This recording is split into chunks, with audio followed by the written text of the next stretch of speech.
Thank you, Wanda. Does anyone have a question right now?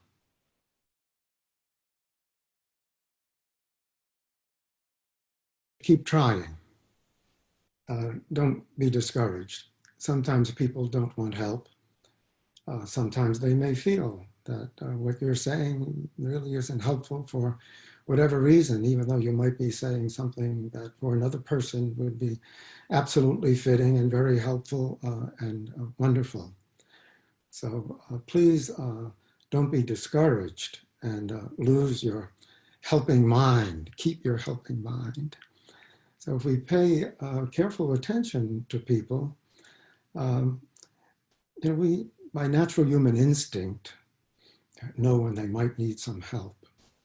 Uh, and actually, the clearer our minds are, the more clearly we see if help is needed and what sort of help. And even so, I've experienced exactly what you've experienced, and I think everyone has at some point. Maybe it's all sort of colliding for you right now, a number of different people, and so yeah, I understand that you might be discouraged, but please keep your helping mind. And if you ever want to help me, I'll be thankful. So thank you, Jane.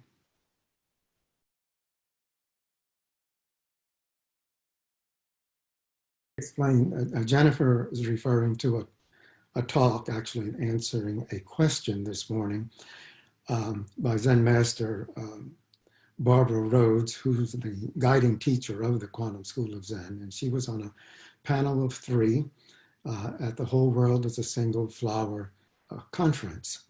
And there were probably about 800 people on Zoom listening to this worldwide.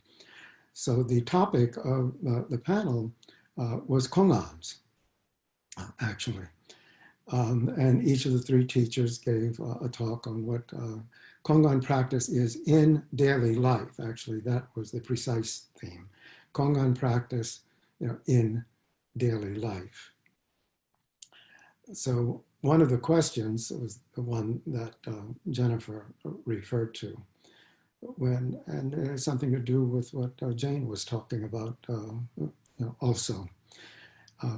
When you see someone is in need, your natural impulse as a human being, if you're in touch at all with your original nature, is to help.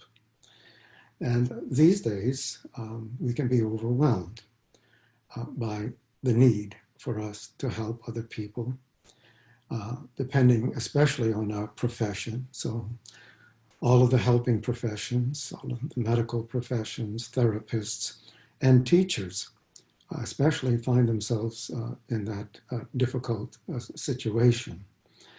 So just as when you offer help, with the best intentions to a particular person, the person may not want it or need it or reject it in some way. That itself is probably a further source of stress. And then the schedule that teachers and other professionals, especially in the healthcare field, schedule that they have, the demands that are upon them, we all know this, it's all over the news, can be so severe that it actually can result in death. That is, your immune system is so weak, you're so overworked, but there's pressing need for your services, and you work, and then perhaps become sick yourself and even die. So Jennifer is asking, how do we balance the needs that we're presented with our own well-being and the well-being of our family? This is always an individual situation, but perhaps there are some general principles, and perhaps in some extreme cases they cannot be observed. So we are used to doing very demanding meditation retreats, which are truly exhausting. in some cases, and many people here have experienced that. These retreats themselves are, good training for the situation that a lot of people find themselves in now. Their schedules, are almost impossible, pushed to the limit.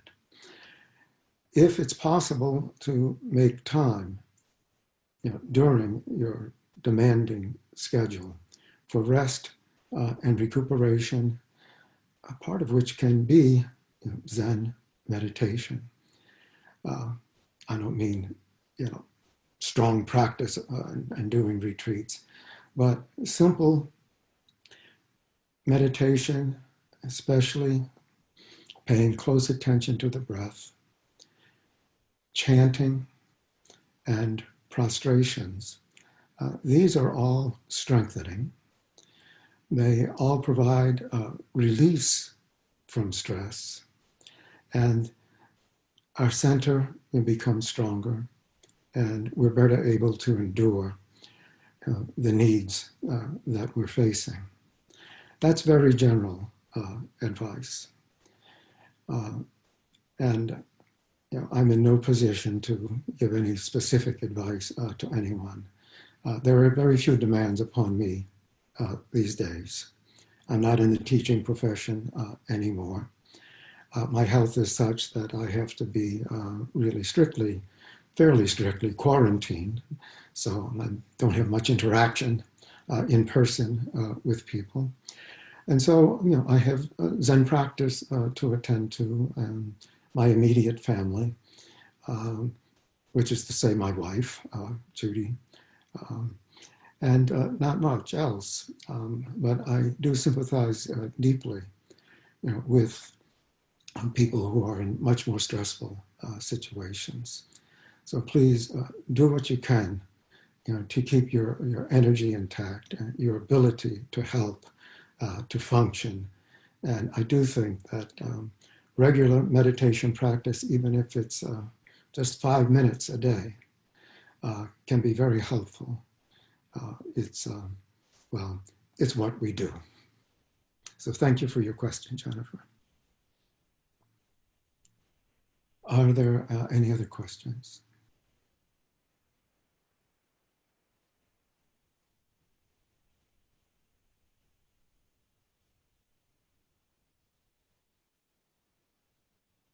I certainly didn't mean to shut things down with, the comments I just made.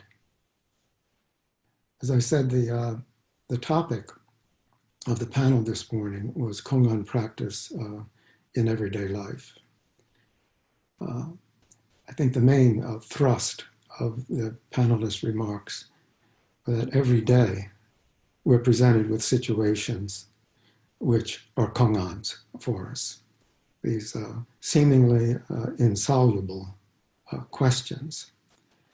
And that training in kong-an practice, with a teacher and having regular interviews and coming, face to face with difficult questions that sometimes take years, not just sometimes, often take years to resolve. So most people who have long experience with kong-an practice will tell you.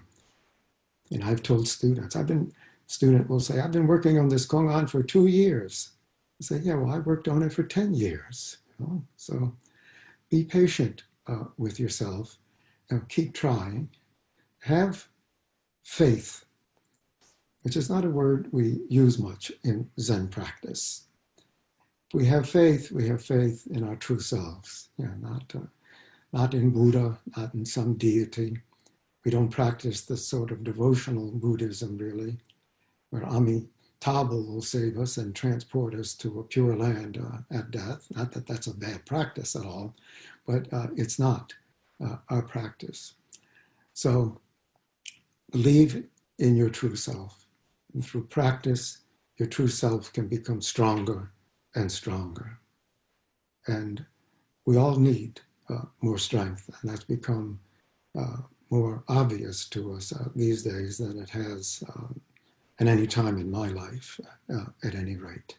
There have been much more difficult times throughout history and even in recent history, if not in this country, then in places all over the world. During the Tang Dynasty, which lasted from 600 to 900, the Common Era, more or less, there was constant warfare. 2/3 of the population of China died during that period, not of natural causes. Warfare and just extreme conditions created by the warfare. It was during those 3 centuries that, some of the great Zen masters that we are always referring to coming up in kong-ans, strong practitioners, very clear, who led very, very difficult lives, for the most part. So this is nothing new in human history. It's certainly, and it's nothing new really in the Zen tradition. Korea had similar, very difficult times, for centuries. We'll all get through this. We have to help each other, and coming together to practice is one of the best ways we can help each other.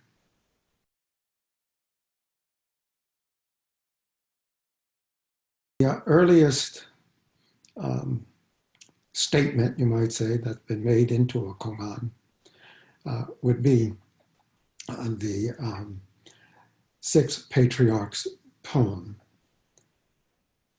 a 4-line poem which hit a poem written by the would-be 6th patriarch. So I should change that to gender neutral. The 5th ancestor after Bodhidharma in the line of transmission was ready to give transmission. And he announced the contest, so to speak. Whoever would write a poem that really had his approval would become his successor. And the head monk figured, well, I guess I got to write a poem. And so he secretly wrote a poem, on the temple wall. You can just see it there in Chinese characters written on the wall. And it was not good, not bad. But the 5th ancestor decided, oh yeah, very good, yeah, offer incense to this, and it's wonderful, and saying, oh my God, I hope somebody else steps up.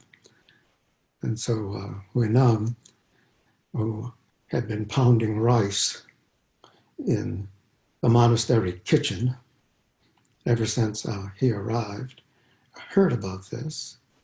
He couldn't read, but he had someone recite the poem to him. He recited a poem that hit that poem line for line. And, that was written on the wall next to the original one. And the 5th ancestor saw that and knew there was going to be trouble. So he said, erase that poem. But then he called Huineng, into his room that night secretly. Said, you are my successor, but you better get out of here as soon as you can. They're going to be after you. So that poem, we still use in our tradition. So you might say that that's the earliest kong-an, or the text that was the earliest text that was used as a kong-an in the Zen tradition. Actually, you can't put it that way either. The collections of kong-ans didn't begin to be compiled until the Song dynasty. So after the year 900, all of these stories began to be collected, and several editions and collections appeared. And the 2 most important that have survived are the Blue Cliff Record, which has 100 kong-ans, and the Muman Kwan, the Gateless Gate, which has 48. And there's some overlap between the 2. But it said that there are in existence 1,700 kong-ans, I've never been able to find the 1700 kong-ans. Kind of glad there aren't 1700 kong-ans. I don't think I'd want to go through all of that. So we work with 12 kong-ans, the 12 gates in our school that Zen Master Sung-san chose. And Wenda referred to, this book, which obviously we keep right by our cushion and use it in our interviews. The Whole World is a Single Flower, which consists of 365 kong-ans for everyday life. You could read one a day.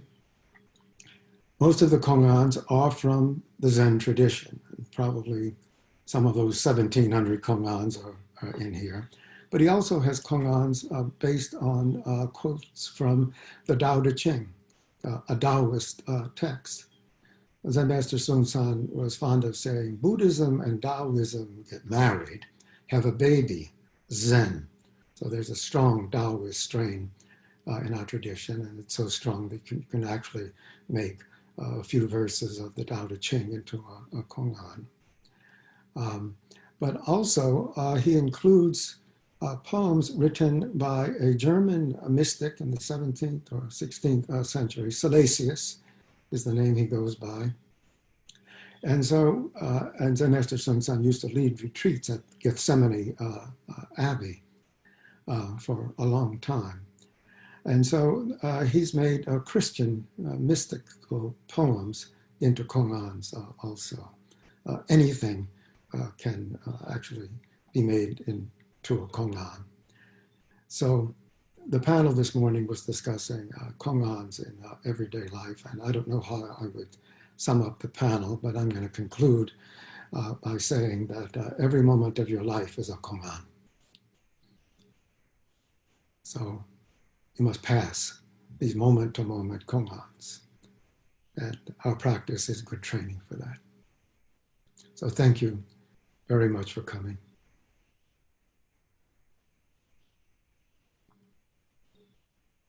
And now